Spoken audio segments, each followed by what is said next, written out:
Hello बच्चों, स्वागत है आप सभी का आरपी ऑनलाइन क्लासेस में। मैं आरपी यादव। आज का इस क्लास में आप लोग को 12th क्लास इकोनॉमिक्स का कुछ इम्पोर्टेंट एमसीक्यू क्वेश्चंस बताने वाले हैं। और ये जो आज का जो क्लास है आपके लिए, आप अगर आर्ट्स का बच्चे हो या कॉमर्स का हो या साइंस का हो, सभी के लिए ये बहुत ही बेहतर क्लास होने वाला है। आज का इस क्लास में हम इकोनॉमिक्स यानी अर्थशास्त्र का वेरी इंपॉर्टेंट एमसीक्यू क्वेश्चंस का हम लोग डिस्कस करेंगे, जो लगभग इकोनॉमिक्स से रिलेटेड सभी एग्जाम में पूछे जाते हैं। 12th क्लास का कोई फाइनल एग्जाम हो या हाफ ईयरली एग्जाम हो या किसी स्कूल कॉलेज में किसी प्रकार का एग्जाम हो रहा हो या इससे रिलेटेड कोई एग्जाम अगर हो रहा हो, तो इन सभी में इस क्वेश्चंस का बहुत बेहतर भूमिका रहती है। तो चलिए आज का इस क्लास को स्टार्ट करने से पहले, अगर इसी तरह का लेटेस्ट वीडियो अगर आपको उसका लाभ उठाना है तो इस चैनल को अगर सब्सक्राइब नहीं किए तो चैनल को सब्सक्राइब कर दें, बेल आइकन को दबा दें, ताकि इसी प्रकार का लेटेस्ट वीडियो आपको समय पर मिलते रहे और आप उसका लाभ उठाते रहे। तो देखिए, फर्स्ट क्वेश्चन है हमारा, अर्थशास्त्र का जनक किसे कहा जाता है। तो आप लोग पढ़े होंगे कि अर्थशास्त्र का जनक हम लोग एडम स्मिथ को कहते हैं। ठीक है।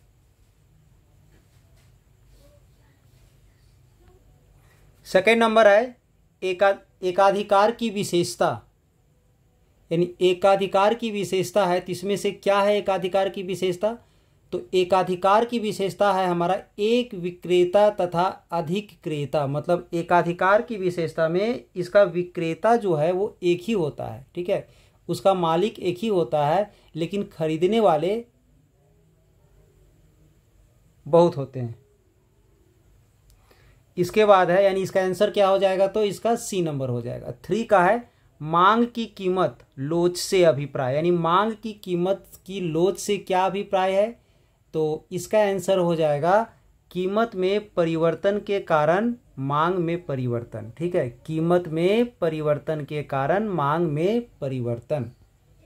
और सी नंबर यहाँ कंप्लीट दिख नहीं रहा है। सी में क्या है कि है उसमें वास्तविक आय में परिवर्तन। सी में एक्चुअली में लिखा हुआ है वास्तविक आय में परिवर्तन, बट वो आंसर नहीं है। आंसर इसका क्या है, तो ए नंबर है। ठीक है। 4 नंबर है, वह वक्र जो आर्थिक समस्या दर्शाता है वो कहलाता है। यानी जो आर्थिक समस्या को दर्शाता है वो क्या कहलाता है, तो वो उत्पादन संभावना वक्र कहलाता है। यहाँ डी में थोड़ा सा दिख नहीं रहा है, ध्यान दोगे। इसमें क्या हो जाएगा, उत्पादन संभावना वक्र, यानी डी नंबर हो जाएगा इसका। उसमें थोड़ा सा छूटा हुआ है, ध्यान दोगे, उत्पादन संभावना वक्र। 5 में है अर्थव्यवस्था की केंद्रीय समस्या कौन सी है, तो इसका साधनों का आवंटन, आर्थिक विकास। बी में है साधनों का कुशलतम उपयोग। बी में लिखोगे आप लोग साधनों का कुशलतम उपयोग, यानी ये तीनों हो जाएगा इसमें। यानी इसका आंसर क्या हो जाएगा, तो डी हो जाएगा, इसमें से सभी। नेक्स्ट क्वेश्चन है, किसके अनुसार अर्थशास्त्र मानव कल्याण का विज्ञान है, तो इसका आंसर ए हो जाएगा, ए मार्शल। 2 में है अर्थव्यवस्था को वर्गीकृत किया जा सकता है, किस रूप से इसे वर्गीकृत किया जा सकता है, तो इसमें से पूंजीवाद के रूप में। बी में है समाजवादी के रूप में। सी है मिश्रित के रूप में, यानी इसमें तीनों होगा, अर्थव्यवस्था को पूंजीवादी, समाजवादी, मिश्रित, सभी प्रकार से वर्गीकृत किया गया है। यानी इसका आंसर क्या हो जाएगा, तो डी नंबर हो जाएगा। इसके बाद 3 में है मांग में कमी के निम्नलिखित में से कारण है। मतलब मांग में कमी का क्या कारण हो सकता है। ठीक है, तो आय में कमी, क्रेताओं की संख्या की कमी, उपभोक्ता की रुचि में कमी, तो तीनों हो सकता है। अगर आय में कमी आ जाएगा तो मांग में कमी हो जाएगी, क्रेताओं की संख्या की कमी हो जाएगा तो मांग में कमी हो जाएगी, उपभोक्ता की रुचि में कमी आ जाएगा तो भी मांग में कमी आ जाएगी। मतलब अगर आय हमारा कम है, रुचि कम है, क्रेताओं की संख्या अगर कम है, तो सभी के कारण मांग में कमी जो है सो आ सकती है, यानी इसका आंसर क्या हो जाएगा, तो इसका आंसर हो जाएगा डी नंबर, 3 का डी नंबर हो जाएगा। 4 नंबर है बाजार मूल्य पाया जाता है। तो बाजार मूल्य जो है सो एक अल्पकालीन बाजार है, ठीक है, तो ये अल्पकालीन बाजार में ही पाया जाता है, यानी इसका ए नंबर हो जाएगा। निम्नलिखित में कौन स्थिर लागत नहीं है, तो पहला है बीमे का प्रीमियम, ये तो स्थिर होता है। ब्याज भी कहीं लगाया जाता है तो स्थिर होता है। कच्चे माल की लागत ये स्थिर नहीं होता है, कच्चे माल का प्रवृत्ति पर ये निर्भर करता है, यानी इसका जो है वो लागत स्थिर नहीं होता है, यानी इसका आंसर क्या हो जाएगा, तो सी नंबर हो जाएगा। डी में है फैक्ट्री का किराया, ये भी हमारा स्थिर होता है, यानी इसमें से स्थिर लागत कौन नहीं है, तो सी नंबर, यानी इसका आंसर क्या हो जाएगा 5 का, तो सी हो जाएगा। नेक्स्ट क्वेश्चन है व्यष्टि अर्थशास्त्र के अंतर्गत निम्न में से किसका अध्ययन किया जाता है, तो व्यक्तिगत परिवार का, व्यक्तिगत फर्म का, व्यक्तिगत उपयोग का, इसमें से सभी, तो सभी हो जाएंगे। क्वेश्चन में थोड़ा सा दिख नहीं रहा है, लिखोगे आप लोग व्यष्टि अर्थशास्त्र के अंतर्गत निम्न में से किसका अध्ययन किया जाता है, यानी सभी का अध्ययन किया जाता है, यानी इसका आंसर डी हो जाएगा। सेकेंड है मांग की कीमत लोच से क्या अभिप्राय है, तो मांग की कीमत लोच से मतलब कीमत में परिवर्तन के कारण मांग में परिवर्तन होता है, यानी इसका ए नंबर हो जाएगा। सी में दिख नहीं रहा है वास्तविक आय में परिवर्तन होगा, जो छिप गया है नहीं दिखाई दे रहा है वो उसका एक्चुअली में सी में लिखा हुआ है वास्तविक आय में परिवर्तन, ठीक है, तो इसका आंसर एक्चुअली में क्या हो जाएगा, तो ए नंबर हो जाएगा, ठीक है। अब 3 में है उपयोगिता की निम्न में कौन सा विशेषता है, तो पहला है उपयोगिता का एक मनोवैज्ञानिक परिघटना, उपयोगिता व्यक्तिगत होती है, उपयोगिता का विचार सापेक्षिक है, तो ये तीनों हो सकता है, यानी इसका आंसर हो जाएगा डी नंबर, इसमें से सभी। 4 में है अर्थव्यवस्था की केंद्रीय समस्या कौन सी है, तो पहला दिया हुआ है साधनों का आवंटन, दूसरा है साधनों का कुशलतम उपयोग, उपयोग छिपा हुआ है लिख लोगे, साधनों का कुशलतम उपयोग। सी में है आर्थिक विकास, डी में है इसमें से सभी, तो इसमें सभी होगा, ठीक है, डी नंबर हो जाएगा इसका।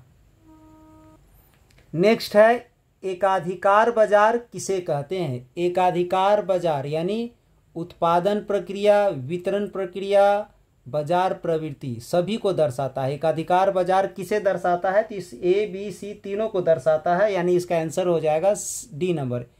1 मिनट, एकाधिकार बाजार, एकाधिकार बाजार मतलब उसमें एक आदमी का अधिकार होता है, ठीक है, तो उत्पादन प्रक्रिया, वितरण प्रक्रिया, बाजार प्रवृत्ति किसमें से किसी को भी ये नहीं दर्शाता है, यानी इसका आंसर क्या हो जाएगा, इसमें से कोई नहीं, यानी क्या हो जाएगा इसका आंसर, तो डी नंबर हो जाएगा, 5 का डी नंबर।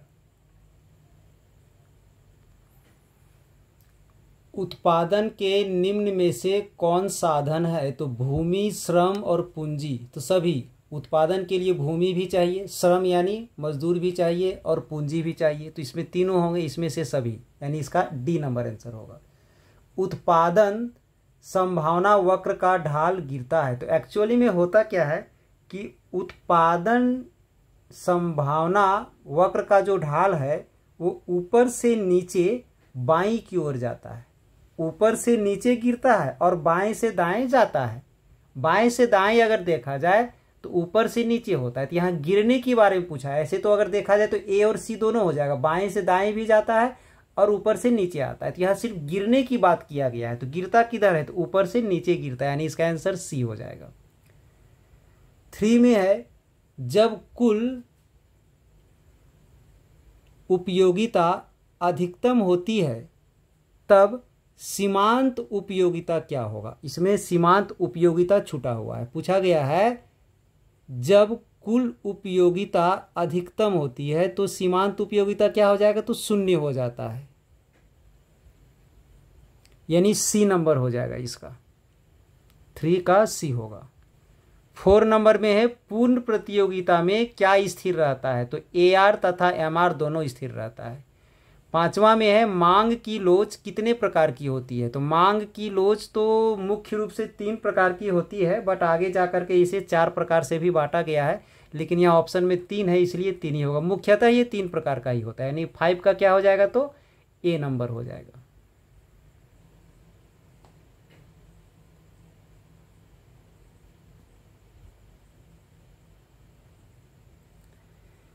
किसके अनुसार अर्थशास्त्र मानव कल्याण का विज्ञान है, तो पहले भी यूज हो चुका है शायद क्वेश्चन, तो इसका A नंबर हो जाएगा, A मार्क्स। कॉफ़ी के मूल्य में वृद्धि होने से चाय की मांग में क्या होती है, तो बढ़ोतरी होती है, यानी बढ़ती है, यानी A नंबर हो जाएगा इसका। पहला क्वेश्चन में कुछ छिप गया है, ध्यान दोगे। किसके अनुसार अर्थशास्त्र मानव कल्याण का विज्ञान है, ये होगा क्वेश्चन, ठीक है। इसके बाद बी में इसका ऑप्शन है पॉल रॉबिन्स सैमुएल्सन, जबकि इसका आंसर क्या हो जाएगा, तो A नंबर हो जाएगा, ठीक है। अब सी में किसी वस्तु का मूल्य निर्धारित होता है, तो किसी वस्तु का मूल्य किस चीज से निर्धारित होता है, मांग के द्वारा, पूर्ति के द्वारा, मांग एवं पूर्ति दोनों के द्वारा, तो C नंबर हो जाएगा। मांग और पूर्ति दोनों के द्वारा उसका मूल्य निर्धारित होता है, ठीक है। इसके बाद नेक्स्ट है अर्थव्यवस्था की केंद्रीय समस्याएं कौन सी है, तो साधनों का आवंटन, साधनों का कुशलतम उपयोग नहीं दिख रहा है, ध्यान दोगे। इसके बाद आर्थिक विकास और इसमें से सभी, तो इसका भी हमारा इसमें से सभी होंगे, यानी D नंबर हो जाएगा। अब नेक्स्ट क्वेश्चन है, ध्यान दोगे, वह कौन सा समय है जिसमें उत्पादन के सभी साधन परिवर्तित किए जा सकते हैं। आगे छिपा हुआ है यहाँ पर, ध्यान दोगे, साधन परिवर्तित किए जा सकते हैं किस समय में, तो अल्पकाल, दीर्घकाल, अति दीर्घकाल, लगभग तीनों में होते हैं, यानी इसका भी होगा इसमें से सभी।